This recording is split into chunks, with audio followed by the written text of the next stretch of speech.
زمین پر نبوت کا اعلان کیا تو مکے کے بڈھوں نے میری دعوت کو رد کیا تھا.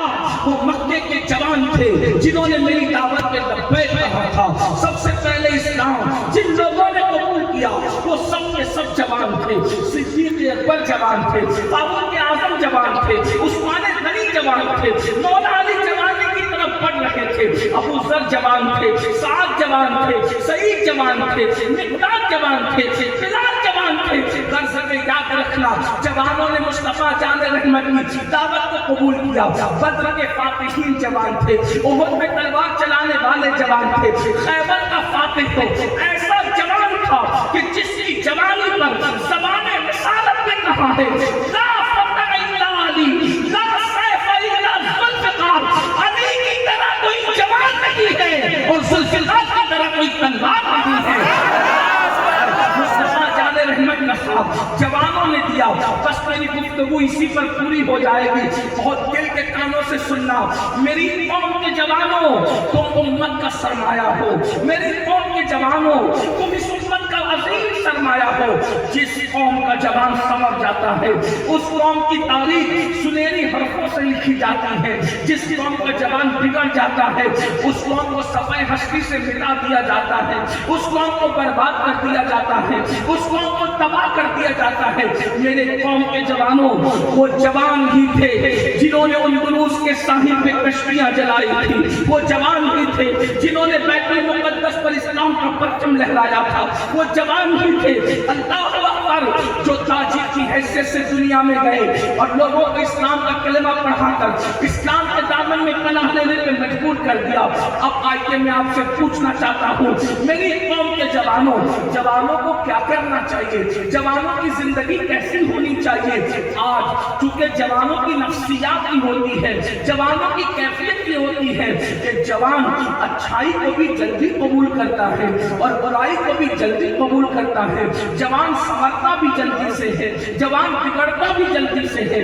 اس لیے لوگ ہمیشہ انقلاب کے لیے بھی جوانوں کا انتخاب کرتے ہیں, جوانوں کو ٹارگٹ کرتے ہیں, اور تخریب کاری کے لیے بھی جوانوں کو ٹارگٹ کیا جاتا ہے.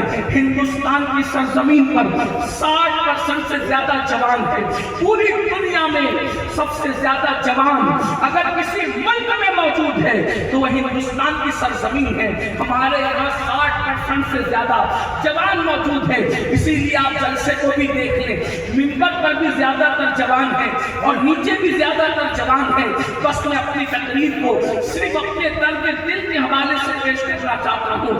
میری قوم کے جوانوں, اقبال نے بھی اپنی شاعری میں جوانوں کو ٹارگٹ کیا تھا.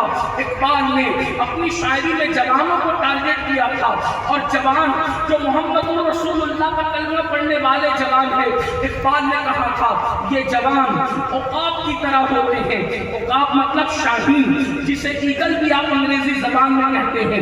عقاب, شاہین, ایران جو ہے وہ ایگل, اللہ اکبر, یہ ہے پرندہ اور یہ پرندوں کا سردار ہوتا ہے. اقبال نے مسلمان جوانوں کو مخاطب کرتے ہوئے کہا تھا نہیں تیرا نشیمن قصر سلطانی کے گنبد پر, نہیں تیرا نشیمن قصر سلطانی کے گنبد پر, تو شاہی ہے بسیرا کر پہاڑوں کی چٹانوں میں, اور عقابی روح جب بیدار ہوتی ہے جوانوں میں نظر آتی ہے اس کو اپنی منزل آسمانوں میں. اے محمد رسول اللہ کے عقابوں, اے محمد رسول اللہ کے شاہینوں, اے محمد رسول اللہ کے بازوں, اللہ اکبر, تم گناہ کے لیے نہیں ہو, تم راتوں کی عیاشی کے لیے نہیں ہو, تم چلائی کے لیے نہیں ہو, تم کانوں میں ایئر فون لگا کر گندے گانے سننے کے لیے نہیں ہو, تم گندی فلمیں دیکھنے کے لیے نہیں ہو, بلکہ محمد رسول اللہ کا جوان ایسا پاکیزہ جوان ہے کہ جس کی نگاہیں آوارگی نہیں کر سکتی, جس کی نگاہیں عیاشی نہیں کر سکتی, جس کی نگاہیں بد نظری میں کم نہیں ہو سکتی. آج کے میں آپ کو بتاؤں, اللہ اکبر, آج دشمنوں نے نوجوانوں کو ٹارگٹ کیا. اور کیوں ٹارگٹ کیا پتہ ہے؟ وہ جانتے ہیں مسلم جوانوں کے پاس اتنا ٹیلنٹ ہے کہ اگر یہ پڑھ لیں گے تو ان کا مقابلہ آسان نہیں ہے. اگر یہ تجارت کر لیں گے تو ان کا مقابلہ آسان نہیں ہے. اگر یہ سیاست میں آئیں گے ان کا مقابلہ آسان نہیں ہے. دنیا دیکھ چکی ہے, دنیا کو پتا ہے جب یہ پڑھتے ہیں تو دنیا ان کے سامنے گدائی کرتی ہے. جب یہ تجارت کرتے ہیں تو یہی لوگ عثمان غنی بنتے ہیں.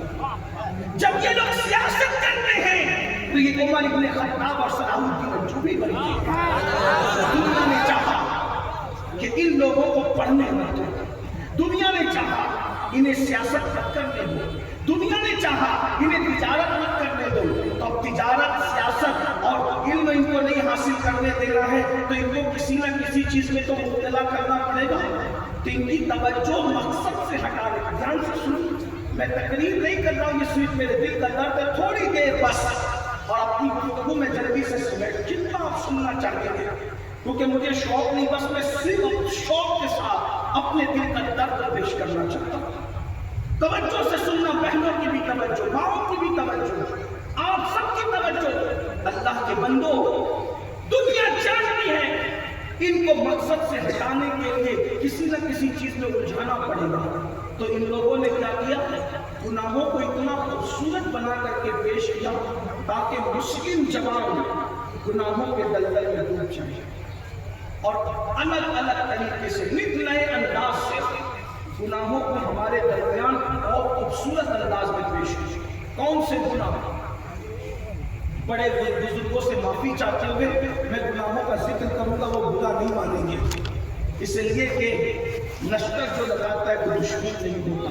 حالانکہ مجھے اچھا نہیں لگتا گناہوں کا ذکر بار بار کرتے, لیکن بات کرنی پڑے گی.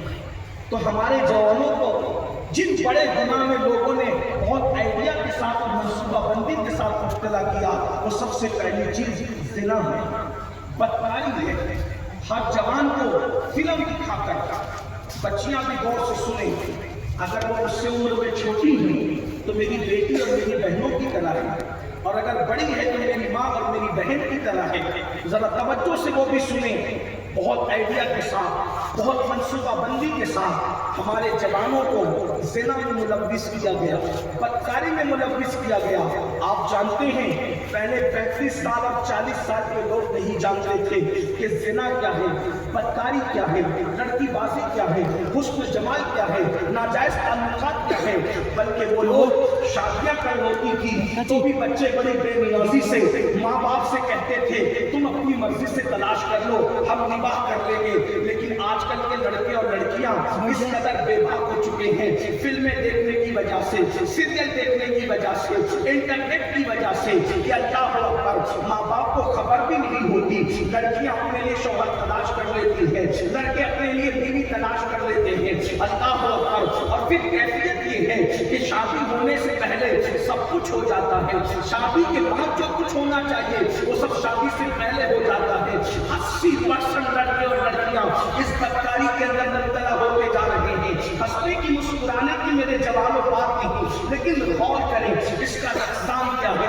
اس کا نقصان یہ ہے, جس قوم کی نگاہوں کی پوترتا ختم ہوگی, جس قوم کی نگاہوں کا تقدس ختم ہوگا.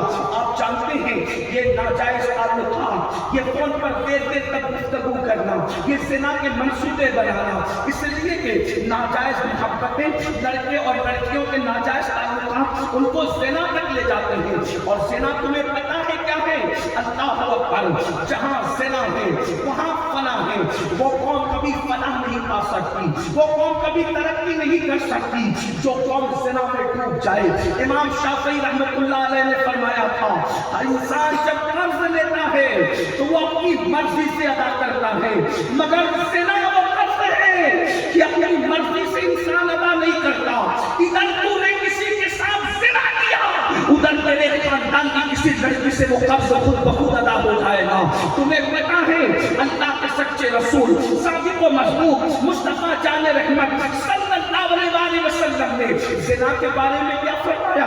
اللہ اکبر. ذرا غور سے سننا, اللہ کے سچے رسول صادق و مصدوق مصطفیٰ جان رحمت صلی اللہ علیہ وسلم ارشاد فرماتے ہیں, شیطان, اللہ اکبر, شیطان, اللہ اکبر, انسان کو جب زنا میں مبتلا کرتا ہے, اور جب انسان زنا کرتا ہے اس کے سینے سے اس کا ایمان نکل جاتا ہے اور سب ختم ہو جاتا ہے. زنا کرنے والا جب زنا کرتا ہے تو اس کا ایمان اس کے سینے سے ایسے نکل جاتا ہے جیسے کوئی انسان کرتا اتار لیتا ہے, جیسے کوئی انسان کپڑے اتار لیتا ہے. اللہ اکبر. اور پھر ارشاد فرمایا جب زانیوں کو, بدکاری کرنے والوں کو قیامت کے دن میدان محشر میں لایا جائے گا. اگر حضور نے نہ فرمایا ہوتا تو میں بیان کرنے کی ہمت نہ کرتا. اپنے آپ میں رحم کرو, میری قوم کے جوانوں سن لو, خدا کے عذاب کو برداشت کرنے کی طاقت کسی میں نہیں ہے, خدا کے عذاب کو برداشت کرنے کی قوت کسی میں نہیں ہے. میرا اللہ ارشاد فرماتا ہے ان بطش ربک لشدید, تیرے رب کی پکڑ بڑی سخت ہے, خدا کا عذاب بڑا سخت ہے. جوانی کی رنگریلیوں میں ہنس ہنس کے گناہ کرنے والوں, جوانی کی رنگریلیوں میں اللہ کے غضب کو دعوت دینے والوں, جوانی کی رنگریلیوں میں اور مستیوں میں خدا کو بھول کر گناہ کرنے والوں سن لو. اللہ کے سچے رسول صادق و مصدوق صلی اللہ علیہ وسلم ارشاد فرماتے ہیں جب قیامت کے دن زانیوں کو لایا جائے گا تو ان کی شرمگاہ پر جہنم کی آگ بھڑکائی جائے گی. فقیہ اللہ سمرقندی رحمۃ اللہ علیہ اپنی کتاب قرۃ العیون کے اندر لکھتے ہیں کہ اللہ کے رسول کا فرمان ہے, جلسے کے ناظم کا فرمان نہیں, مولوی صاحب کی گفتگو نہیں, سیاسی لیڈر کی گفتگو نہیں. اللہ کے رسول کا فرمان ہے کہ جب زانیوں کو قیامت کے دن میدان محشر میں لایا جائے گا ان کی شرمگاہوں پر جہنم کی آگ بھڑکائی جائے گی. اور یہ جہنم کی آگ کیا ہے؟ اللہ کے بندو, میری قوم کے جوانوں ذرا غور تو کرو. حضرت کعب احبار کہتے ہیں جہنم کی آگ کیا ہے, جہنم کی آگ کی کیفیت کیا ہے. اگر جہنم کا دروازہ بیل